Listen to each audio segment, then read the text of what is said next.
Në lidhje me konstituimin e kuvendit, do të parafrazoj deklarimin e deputetit PDK-s Abelar Tahiri, i cili dje tha që më e keqe se blokada, tha është do ishte formimi i qeverisë Kurti. Edhe unë e përgëzoj fort ato për këtë deklaratë, se më në fund edhe opinioni publik ja ka shpjeguar të gjitha arsyet, edhe thelbin, edhe boshtin e obstruksionit të konstituimit të kuvendit. Pra, pajtohem, qëllimet e PDK-s dhe partive opozitare janë që të bllokohet kuvendi me qëllim që të parandalohet formimi i qeverisë Kurti. E dyta, do t'ju rikujtoj që këtu po flitet sot ishte në votim procedura për administrimin e votës së fshehtë. Nuk ishte votimi për një kandidat. E treta, ne dëgjojmë shumë deklaratat e opozitës, po do t'ju rikujtoj që në lidhje me këto dilemat e tyre për zonën Albulena Agjiu, ka shumë deputet këtu të opozitës që nuk ishin fare dilema kur votuan për Zajednicën, për amnistimin e kriminalëve serb në veri, kur votuan për demarkacionin, kur votuan për gjykatën speciale. Do t'ju rikujtoj që Albulena Agjiu nuk i ka votuar asnjërin prej tyre. Dhe në fund, ju dini që ka dy raste pranë gjykatës kushtetuese, njërën të cilën e ka deponua AK-ja, sa përket procedurës së votimit, edhe njëra është sa përket dyshime për vjedhjeve të votave të diasporës dhe po ashtu dhe ne na mbetet të presim verdiktin e gjykatës kushtetuese. Ju faleminderit, a ka pyetje? Po.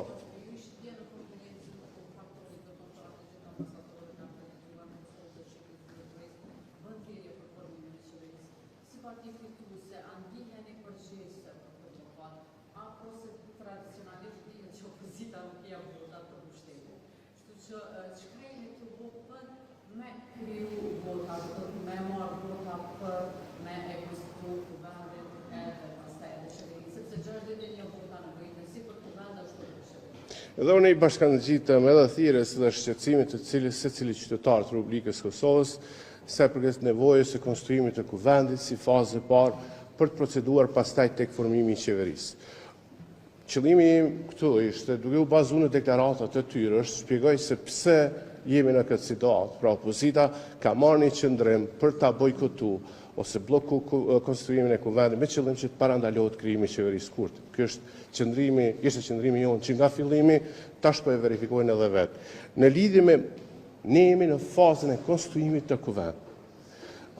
Konstruimi i kuvendit ka të bëjë me jemi tek pika kur po konstituohet kryesia e kuvendit, si organi më i lartë drejtuesi i kuvendit.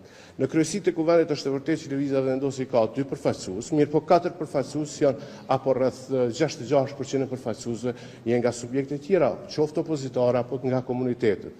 Nuk i ikim përgjithësisë, se ne jemi duke bërë çfarë do që është e mundshme.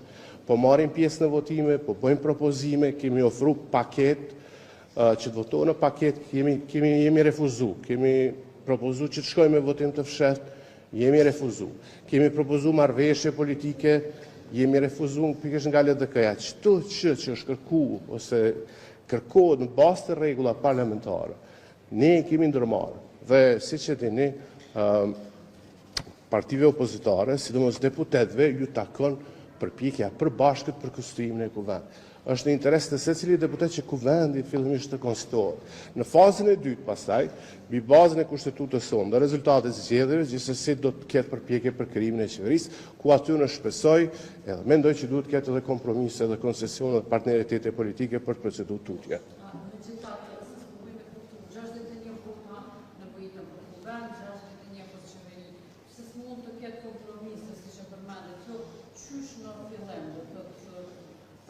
Tradicionalisht opozita kurse ka dhënë votën për kryeparlamentar apo për formimin e qeverisë. Asnjëherë s'u shprik votu Kosovë.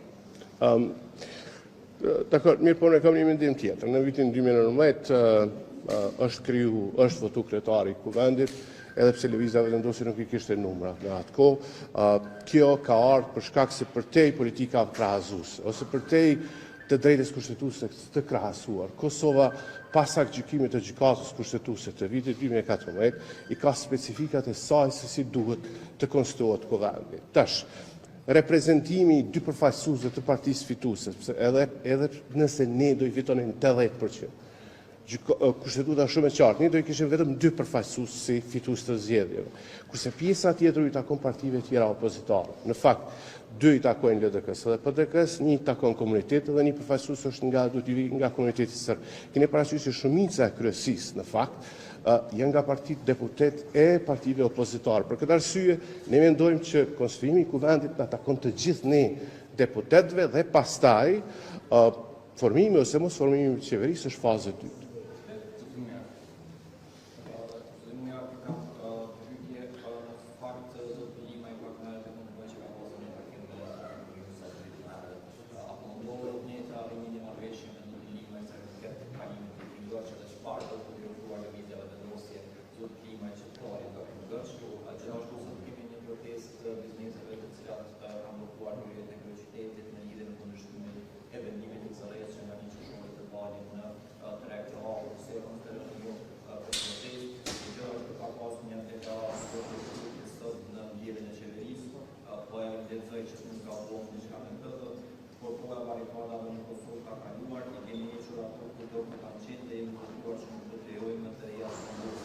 Në media është agituar që është bërë një krahasim me barikadat të cilat kanë ndodhur sidomos në Verinë Pergamit, për përdor fjalën të mundshme të butë është keq të krahasohen punëtorët e cilët kanë dalë për të kundërshtuar nivelin e zëvendjes me barikadat të cilat kanë ndodhur në Verinë. Në lidhje me pyetjen e dytë, e kuptoj rëndësinë e pyetjes, megjithatë meqense këtu sot është tema e konstituimit të kuvendit, do sugjeroja që më vonë do të kemi një referendum dhe do të jemi lumtur që të japim një përgjigje në pyetjen e dytë. Mirë po, në lidhje me pyetjen e parë, që ta heqë çdo dilemë, edhe gjykimi i gjykatës kushtetuese vitit 2014 e ka sqaruar që i takon deputetëve që të bëjnë përpjekje, qoftë deciditivisht thuhet me votim të hapur ose të fshehur, duke votuar për, duke abstenuar ose duke votuar kundër, që ta konstituojnë kuvendin e Kosovës. Dhe përpjekjet ju takojnë secilit deputet. Në lidhje po nuk është fare e fshehur kjo punë që edhe deputetët këtu, qoftë individualisht ose me subjekte, janë publike ato që ne po bëjmë përpjekje çfarëdo që po mundemi që ta konstituojmë kuvendin dhe nuk shoh gjë të jashtëzakonshme aty. Sigurisht se këto diskutime mund të bëhen edhe do të bëhen në të ardhmen edhe me zotin Limaj. Mirë, por në lidhje me formimin e qeverisë pastaj, e cila fazë në mendoj vjen pas konstituimit të kuvendit, unë besoj që është plotësisht legjitime që diskutohet, i takon kryeministit Kurti që të gjejë forma dhe partneritete për krijimin e qeverisë përmes kompromiseve dhe koncesioneve.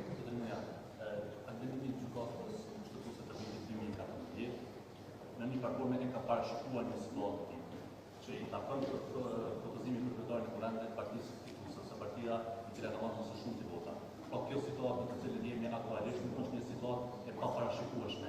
Aty ka qenë një situatë as mirë e parashikuar në të kaluarën, sa asnjëra nga partitë politike nga viti 2014 tutje nuk bie në kuvend në ditën e konstituimit pa një marrëveshje paraprake politike për të përdorur ata çështje të nevojta si për konstituimin e kuvendit ashtu edhe për çështjen e qeverisë.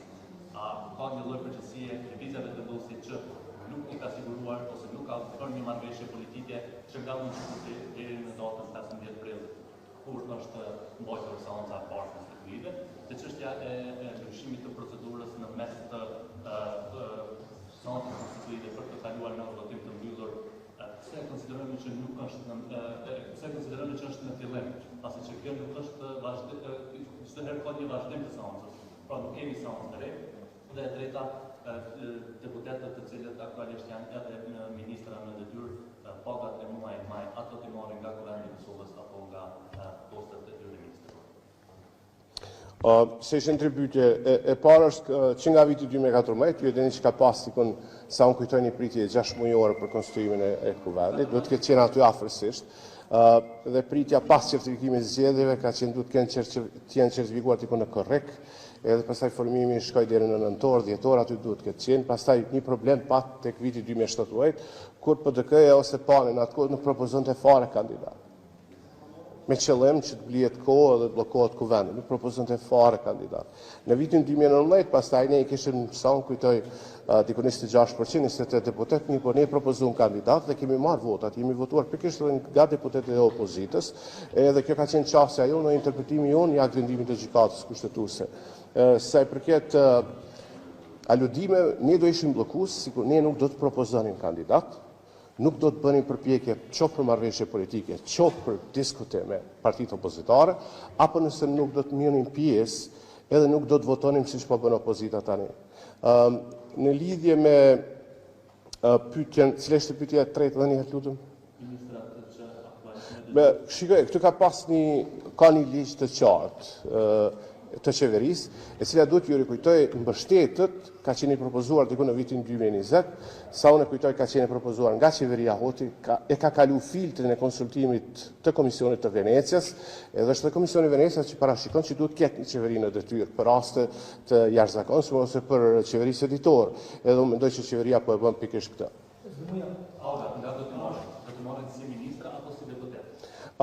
Këtë duhet ta verifikoj një ditë tjetër, po është mirë që të pyeten ata.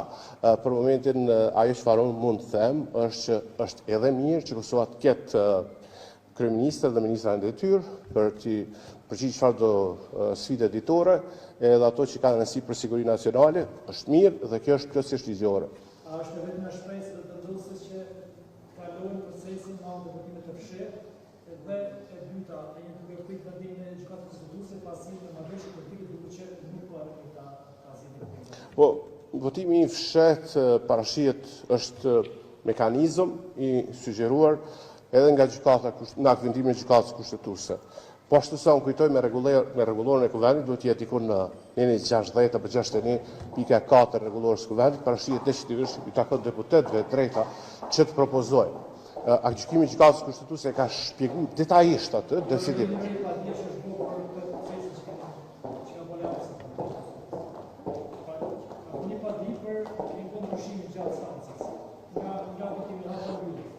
Ne mendojmë që është plotësisht legjitim, si mekanizëm përdoret për zgjedhjen e presidentit, përdoret gjithsesi në Evropë, parashihet në rregulloren e kuvendit dhe parashihet në aktvendimin e gjykatës kushtetuese dhe unë besoj që deponimi që ka dërguar Aleanca për ardhmërinë e Kosovës do e sqaroj këtë. A kemi pyetje tjera? Ju falenderoj, të shihemi ditëve të radhës.